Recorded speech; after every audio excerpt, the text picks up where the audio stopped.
Jeste li ikada pokušali kombinirati zubnu pastu sa soli?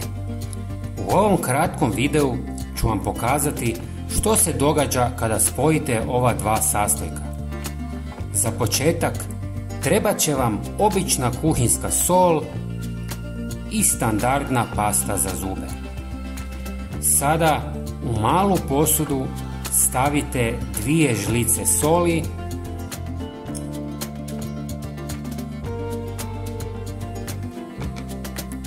i oko 10 cm zubne paste.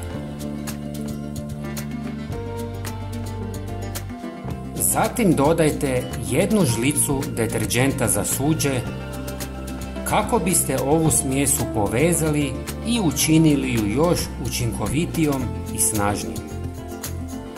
Dobro miješajte nekoliko minuta dok ne dobijete glatku smjesu. Možda se pitate čemu ovo služi. Odmah ću vam objasniti, ali prije toga, ako nas pratite prvi put, svakako se pretplatite na naš kanal. Potpuno je besplatno. Hvala vam. Ova smjesa ima nevjerovatnu sposobnost čišćenja. Možete je koristiti za čišćenje umivaonika, slavina, kupaonica i drugih površina. Uklanja sav kamenac, dezinficira površine i ostavlja ih sjajno čistima. Nanesite smjesu na površinu, malo izribajte, a zatim isperite vodom. Rezultati su zaista impresivni.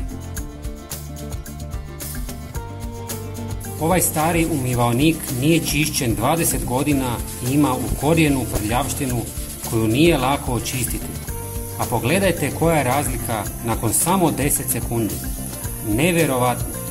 Ova 3 sastojka su vrlo jeftina, a možete napraviti velike količine sredstva za čišćenje koje je puno jeftinije od onog u trgovinama.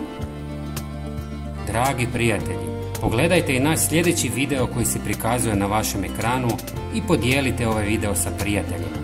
Hvala vam puno. Pozdrav!